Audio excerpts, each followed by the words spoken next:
నీ జీవితంలో కూడా కష్టాలు శ్రమలు వచ్చినప్పుడు నువ్వు గుర్తుపెట్టుకోవాలి, ఇది అందరూ వదిలేశారు, నన్ను అయిన వాళ్ళు వదిలేశారు, బంధువులు వదిలేశారు, రక్త సంబంధాలు పట్టించుకోవట్లేదు, ఒంటరిని అయిపోయాను, ఒంటరిదాన్ని పెరిగిన బతికేంటో, ఈ సమయంలో ఎట్లా వదిలేశారు, వృద్ధాప్యంలో పట్టించుకోవట్లేదు, ఎవరు బిడ్డలు పెట్టట్లేదో కాదు. సమస్యలో ఒత్తిడి చేశాయా? తుఫానులు మరింత బలంగా నీ మీదకి వస్తున్నాయా? గ్రద్ద ఇంకాస్త ఇంకాస్త ఇంకాస్త పైకి ఎలా ఎగరడం నేర్చుకుందో, ఆత్మీయ జీవితంలో కూడా ఇంకాస్త ప్రార్థనా జీవితం పెంచు, ఇంకాస్త ఆత్మీయతలో ఎదుగు, ఇంకాస్త వాక్య పఠనం పెంచు. ఏం కావాలా? నీ భక్తి జీవితం ఇంకాస్త ఇంకాస్త పెరిగితే ఎత్తుకెళ్ళిపోతావు నీ ఆత్మీయ జీవితం. అప్పుడు సమస్యలన్నీ నీ కాళ్ళ కిందకు వస్తాయి. ఆమేన్. ఎక్కడికి వస్తాయి? నువ్వు భక్తిలో ఇంకాస్త ఎదగటం నేర్చుకోగలిగితే సమస్య నీ పాదాల కిందకు వస్తుంది.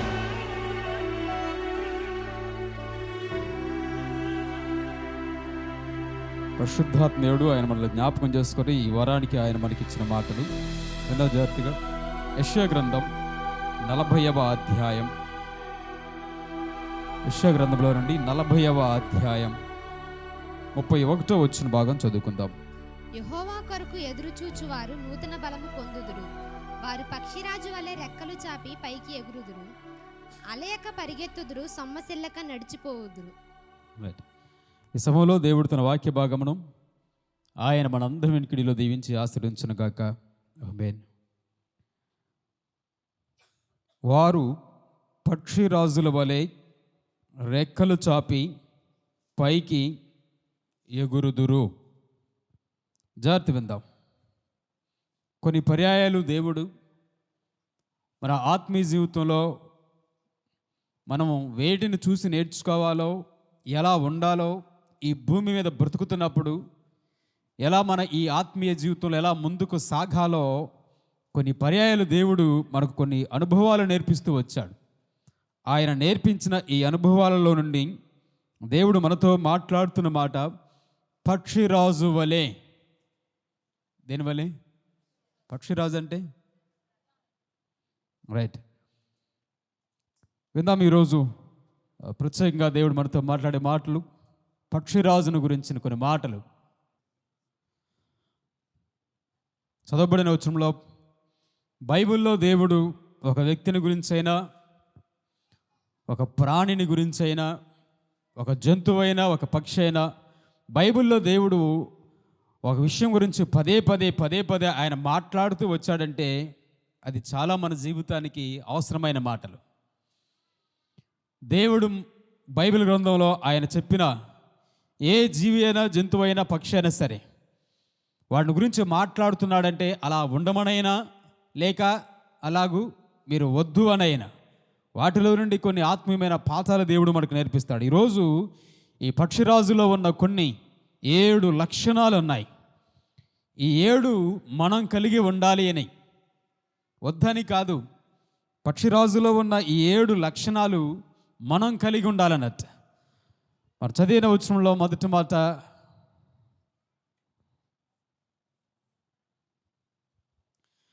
పక్షిరాజు వలె రెక్కలు చాచి పైకి ఎగురుదురు. జాగ్రత్త వినండి. పక్షి లేక గ్రద్ద, పక్షిరాజు దాదాపుగా భూమి మీద నుండి సుమారుగా 5,000 అడుగుల ఎత్తు వరకు, 5,000 నుండి పైకే ఎగరగలుగుతుందట. దేవుడు మనతో మాట్లాడుతున్న మాట, దేవుని కొరకు ఎవరైతే ఎదురు చూస్తారో, దేవుని కొరకు ఎదురు చూచువారు ఇలాగున ఉన్నతమైన స్థితికి, అలాగున ఉన్నతమైన స్థితికి ఎగరగలుగుతాం. పక్షిరాజు లేక గ్రద్ద భూమి నుండి ఎత్తైన స్థలం మీదకి వెళ్తోంది. గూడు కూడా ఎక్కడ కట్టుకుంటుందట? బైబిల్ అనేక పర్యాయాలు వ్రాయబడింది. పక్షిరాజు గూడు కూడా ఎత్తైన స్థలాలలో గూడు కట్టుకుంటుంది, ఎత్తైన స్థలాలలో అది ఎగురుతోంది. ఎప్పుడు ఆ పక్షిరాజు గ్రద్ద గుర్తుపెట్టుకోవాలి, భూమికి దగ్గరగానో కాకులతో సాహసం చేయదు. చూసారు ఎప్పుడైనా? కాకుల్లో కలిసి ఉంటాం చూసారా? పిచ్చుకలతో కలిసి ఉంటాం చూసారా? కాకులు పిచ్చుకలు భూమికి దగ్గరగా కిందగా ఎగురుతాయి, కానీ పక్షిరాజు ఎప్పుడు కూడా భూమి నుండి ఉన్నతమైన స్థితికి ఎగురుతుంది. ఈరోజు మన ఆత్మీయ స్థితిలో దేంతో పోల్చుకోవచ్చు అంటావు నువ్వు? ఎప్పుడు లోకానికి దగ్గరగా, లోక సంబంధంగా, పాపానికి దగ్గరగా నీ బ్రతుకు, నీ ఆశ, నీ ఆలోచనలో ఇవన్నీ ఎప్పుడు లోకానికి, పాపానికి దగ్గరగా ఉంటే నువ్వు కాకే. పక్షిరాజు ఎప్పుడు కూడా భూమి నుండి ఎత్తైన స్థితికి, భూమి మీద నుండి ఎత్తైన స్థలానికి ఎగురుతుంది, ఎత్తైన స్థలములో అది నివసిస్తోంది. మరి నీ ఆత్మీయ జీవితం ఏంటో, నీ ఆత్మీయ పరిస్థితి ఏంటో, ఎక్కడెక్కడ నీ మనసు తిరుగుతుందో, లోకానికి, లోకములో ఉన్న అలవాట్లకు, పాపానికి దగ్గరగా, లోకానికి దగ్గరగా నువ్వు జీవిస్తుంటే ఆ పక్షిరాజు లక్షణాలు నీలో లేనట్టేగా. గుర్తుపెట్టుకోండి, పక్షిరాజు ఎప్పుడు భూమికి ఉన్నతంగా ఎత్తైన స్థలంలో ఎగరటానికి ఇష్టపడుతోంది. భూమికి దగ్గరగా ఎగిరేది పక్షిరాజు కాదు, కాకులు పిచ్చుకలే. అవి ఎత్తు ఎగరలేవు కాబట్టి భూమి మీద ఏదుంటే వాడు తింటూ అక్కడే కాలం గడుపుతుంటాయి. కానీ పక్షిరాజు అలా కాదు, ఉన్నతమైన స్థితిని సంపాదించుకుంది. అది మిగతా ఏ ఇతర పక్షులతో కూడా కలిసి ఎగరదు. పక్షిరాజు ఎప్పుడు గ్రద్దలతోనే, ఆ గుంపుతోనే కలిసి ఉంటుంది. ఎప్పుడైనా చూసారా గ్రద్ద పిచ్చుకలతో కలిసి, కాకులతో కలిసి ఎగరటాలు, కలిసి ఉండటాలు, గుంపులు చూసారా? ఎక్కడ కనపడదు. ఆత్మీయుడు ఎప్పుడు ఆత్మీయులతోనే ఉంటాడు, పాపి ఎప్పుడు పాపులతోనే సహవాసం చేస్తాడు.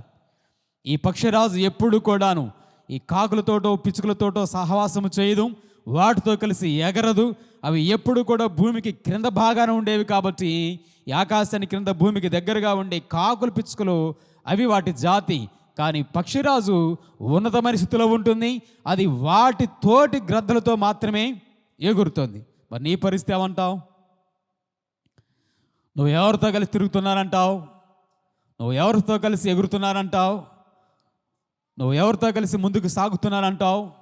గ్రద్దలతోనా, పిచ్చుకల్లాంటి లోకానికి, పాపానికి దగ్గరగా ఉన్న వ్యక్తులతోనా? గ్రద్దతోనే సహవాసం చేస్తుంది. గుర్తుపెట్టుకోండి, బైబిల్ గ్రంథంలో సొలొమోను అంటున్న మాటలు, జ్ఞానము కలవానితో సహవాసం చేస్తే వాడి జ్ఞానం ఇంకా వృద్ధి చెందుద్దట. లేక ఒక వ్యక్తి, సాధారణమైన వ్యక్తి, జ్ఞానుల సహవాసము చేయవాడు జ్ఞానము గలవాడుగా పిలువబడతాడు. అంతేకాని మూర్ఖులతో సహవాసం చేయవాడు మూర్ఖుడైపోతాడు. దుష్ట సాంగత్యము మంచి నడవడిని చెరుపుతోంది.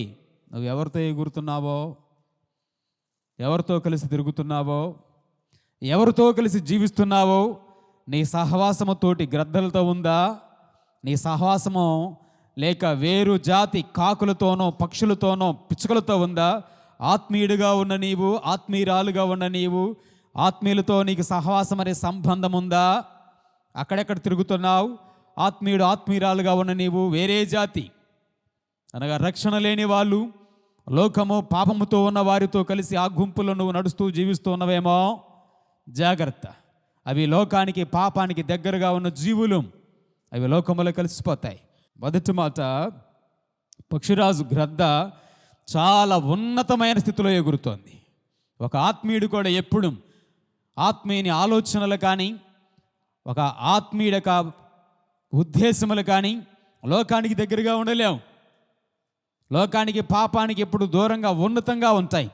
మొదటి లక్షణం. 2, యోబు గ్రంథం 39వ అధ్యాయం 28-29 వచ్చిన భాగాలు. యోబు గ్రంథం 39. అది రాతి కొండ మీద నివసించును, కొండపేటు మీదను ఎవరును ఎక్కజాలని ఎత్తుచోటను గూడు కట్టుకొనును. అక్కడి నుండి తన ఎరను వెదుకును, దాని కన్నులు దానిని దూరం నుండి కనిపెట్టును. రైట్. యోబు గ్రంథం 39లో దేవుడు మాట్లాడుతున్నట్లుగా అది దూరము నుండి చూస్తున్నట్టు. ఫోకస్. పక్షిరాజు ఎక్కడి నుంచి ఎర్రను చూస్తుందట? దగ్గర నుంచో, దూరం నుంచో? ఎంత దూరము? గ్రద్ద ఎక్కడి నుంచి చూస్తుందట? ఎక్కడి నుండి? ఏముంది వాక్యములు? దూరము నుండి, సుమారుగా 5 కిలోమీటర్ల ఎత్తు నుండి, 5 కిలోమీటర్ల ఎత్తు నుండి అది తనకు కావలసిన దానిని చూచును. అంత ఎత్తులో ఉంటే లోకమంతా కనపడుద్ది. దానికి లోకమంతా కనబడ్డా ఆ గ్రద్ద యొక్క దృష్టి, ఫోకసు లోకమంతా మీద లేదు. లోకమంతా మీద లేదు. తనకు ఏదైతే కావాలో ఆ ఒక్క దాని మీదనే దృష్టి ఉంది. ఈరోజు నీకు అట్లాంటి ఫోకస్ ఉందంటావా? నీకు అట్లాంటి విజన్, నీకు అట్లాంటి దర్శనం, నీకు అలాంటి ఒక గురి, ఒక గమ్యం ఉందంటావా? 5 కిలోమీటర్ల ఎత్తులో పైన గ్రద్ద ఎగురుతున్నప్పటికీ, ఊరంతా లోకమంతా దానికి కనబడుతున్నప్పటికీ, ఆ గ్రద్ద యొక్క గురి, తనకు కావలసిన ఆహారం ఏదైతే ఉందో దాని మీదనే అది ఫోకస్ పెడుతుందట. ఇక్కడ కూడా దేవుడు ఆయన మనతో మాట్లాడే మాట ఏంటో తెలుసా? ఈ లోకంలో మనం జీవిస్తున్నప్పటికీ, ఈ లోకంలో నీ గురి, నీ దృష్టి, నీ గమ్యం దేని మీద ఉందంటావు?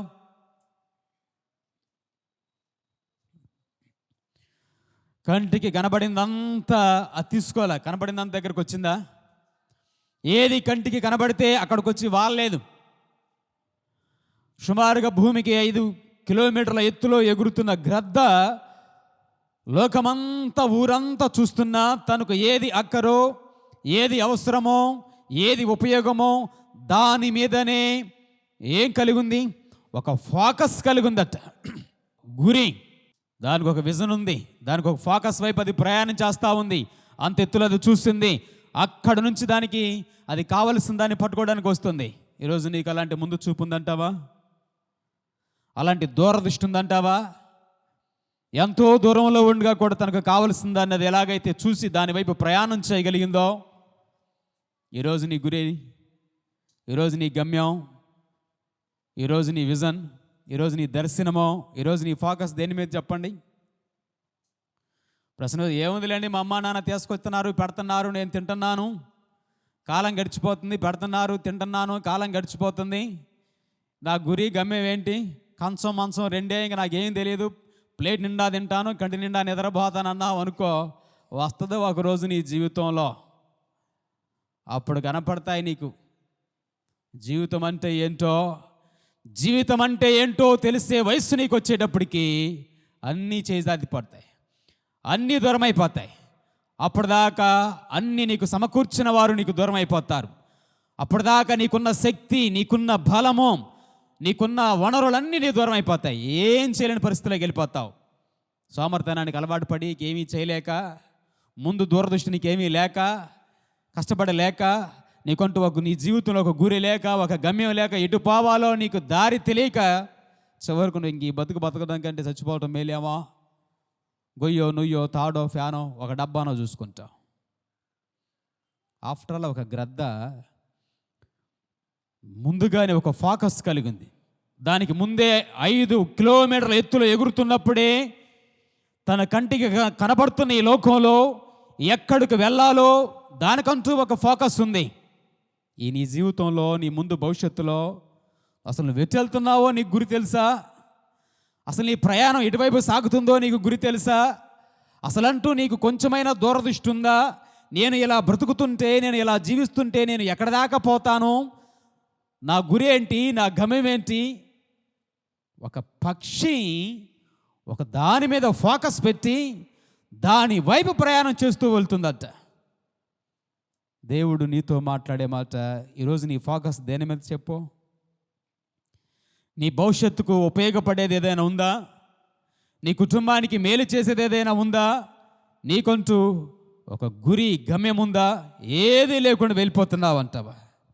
గుర్తుపెట్టుకోండి, గ్రద్దకు ఒక ఫోకస్, ఒక దర్శనం, ఒక విజన్ ఉండి దాన్ని పట్టుకోవడం కోసం అంత ఎత్తు నుంచి రాగలుగుతోంది.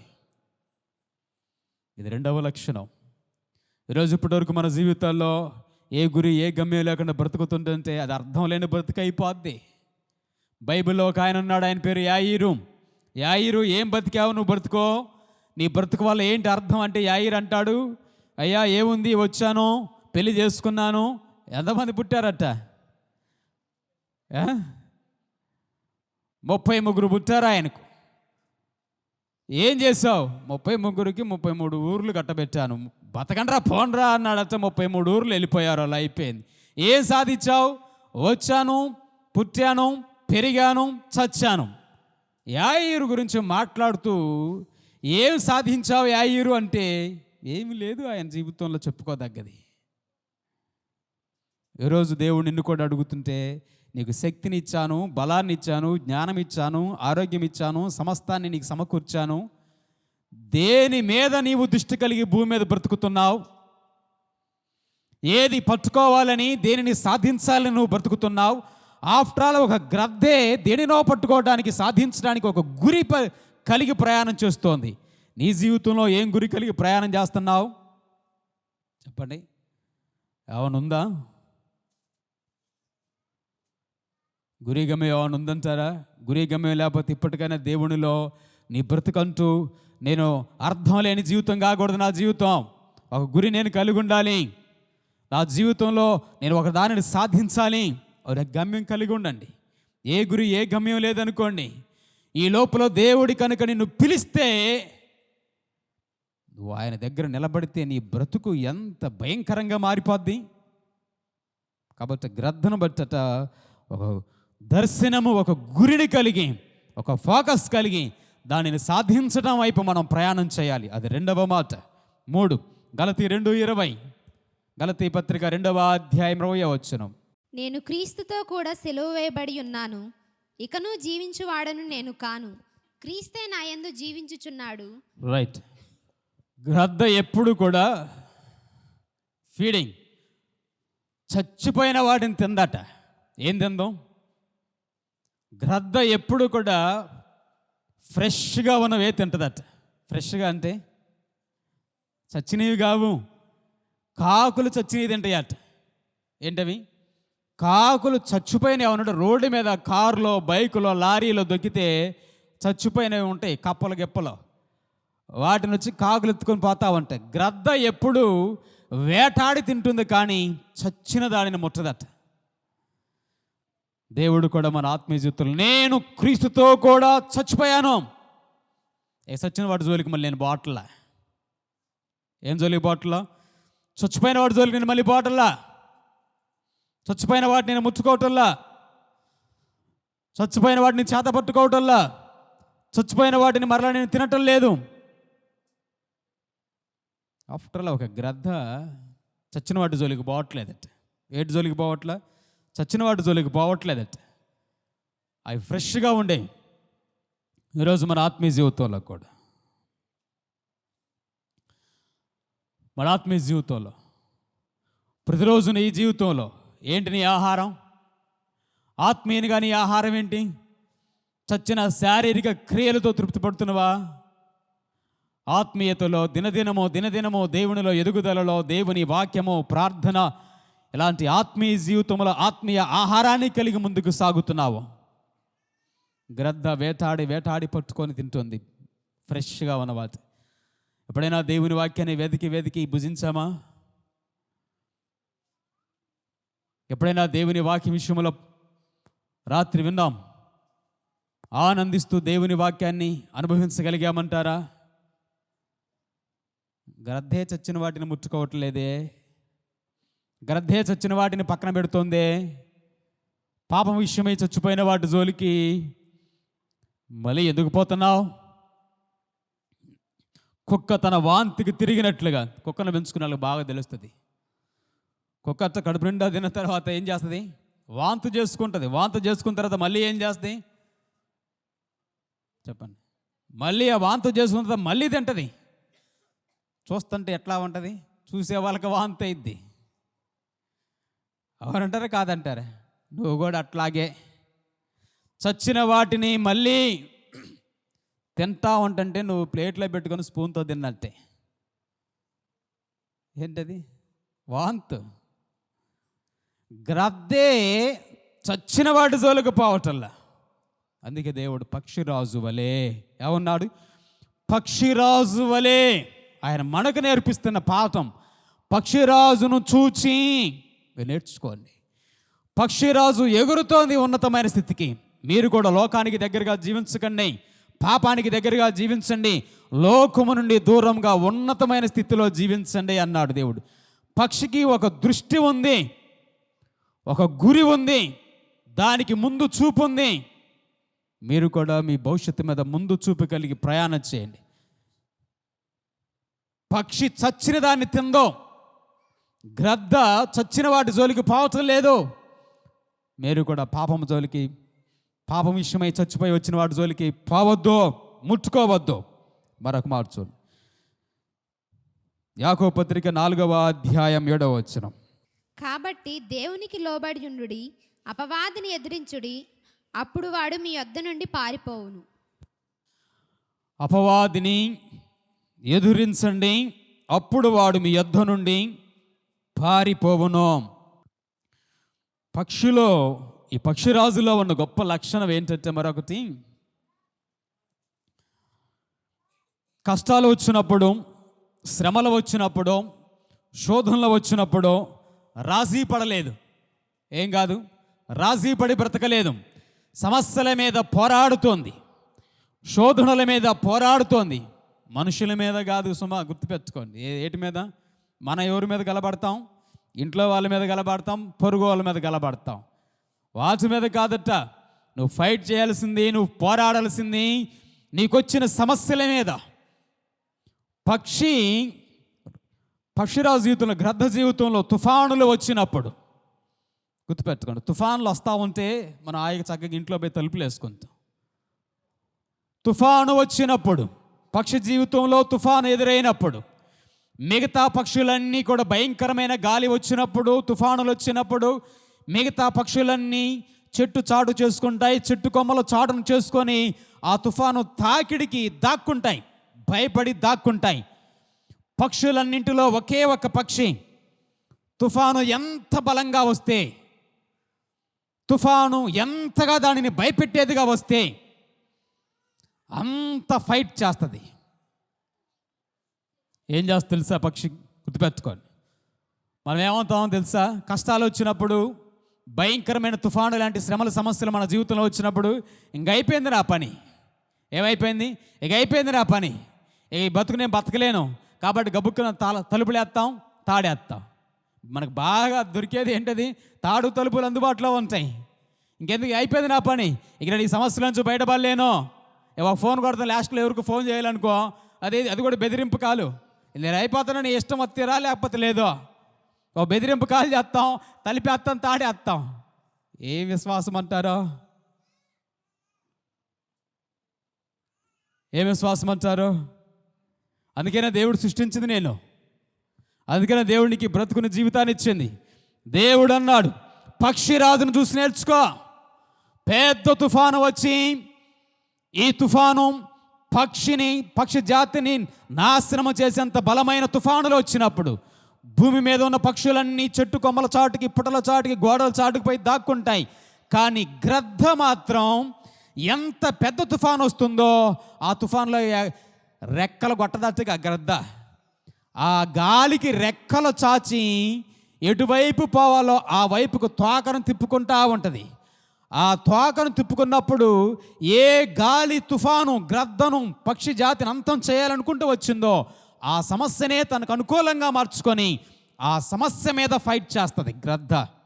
మనమేమో సమస్యలు భయపడి సమస్యలన్నీ నా నెత్తి మీద పెట్టుకొని అన్నీ నెత్తి మీద పెట్టుకుంటాం. బయటికి పోయి సమస్యలన్నీ నెత్తి మీద పెట్టుకొని నా పని అయిపోయింది, ఇక నా వల్ల కాదో. గ్రద్దలా చేయదు. తుఫాను వచ్చినప్పుడు, గాలి వీచినప్పుడు ఆ గాలినే వాలుగా చేసుకుంటుంది, సమస్యనే తనకు అనుకూలంగా మార్చుకుంటుంది.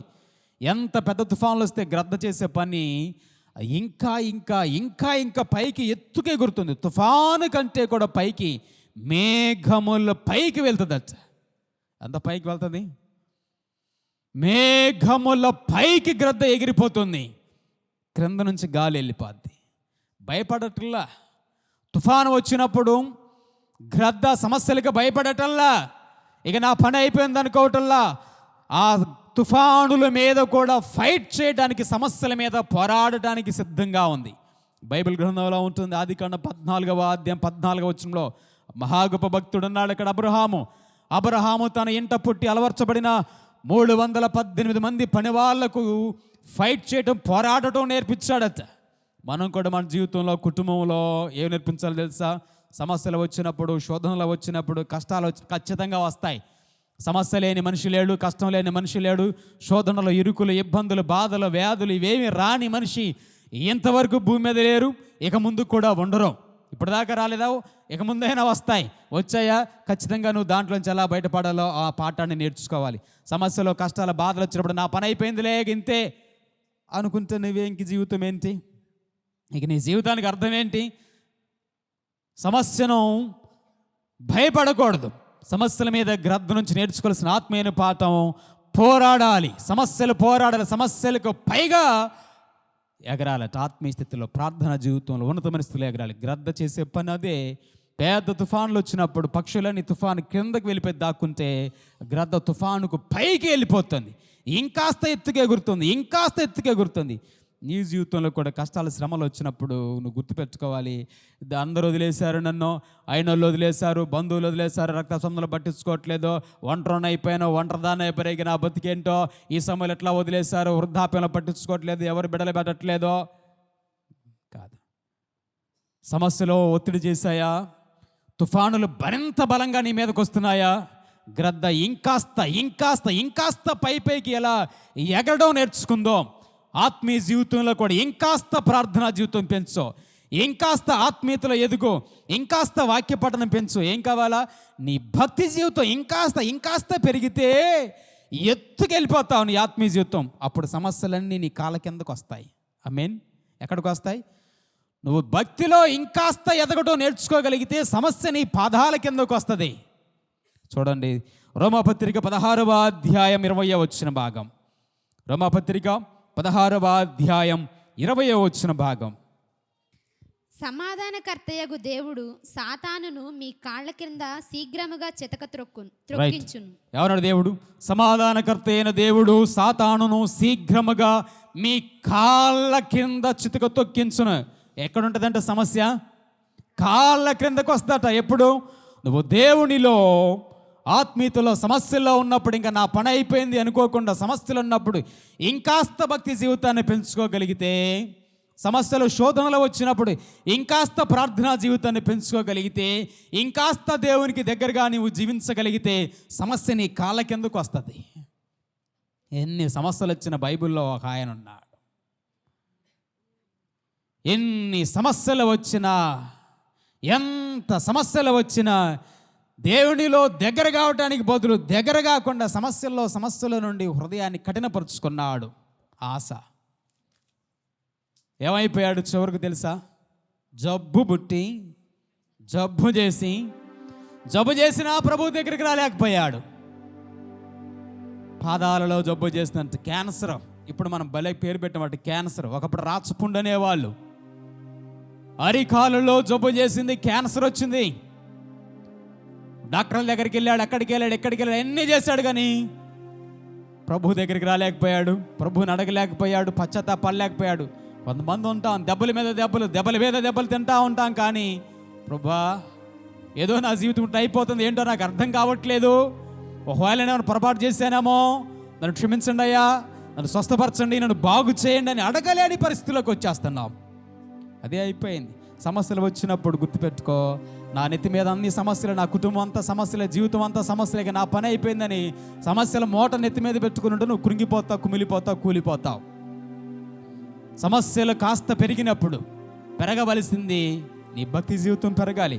ఇంకాస్త ఎత్తుకు గ్రద్ద ఎలాగైతే పైకి ఎగిరిందో, భక్తి జీవితంలోను, ఆత్మీయ జీవితంలో, ప్రార్థనా ఇంకాస్త నీ భక్తిని పెంచు. చాలట్లేదేమో నీ ప్రార్థనా జీవితం, చాలట్లేదేమో నీ ఆత్మీయ జీవితం, చాలట్లేదేమో నీ భక్తి జీవితం, ఇంకాస్త పెంచు నీ ప్రార్థనా జీవితాన్ని, భక్తి జీవితాన్ని. అప్పుడు సమస్య ఉన్నాడు దేవుడు నీ పాదాల కిందకు వస్తుంది. ఆమేన్. మరొక మాట చూద్దాం.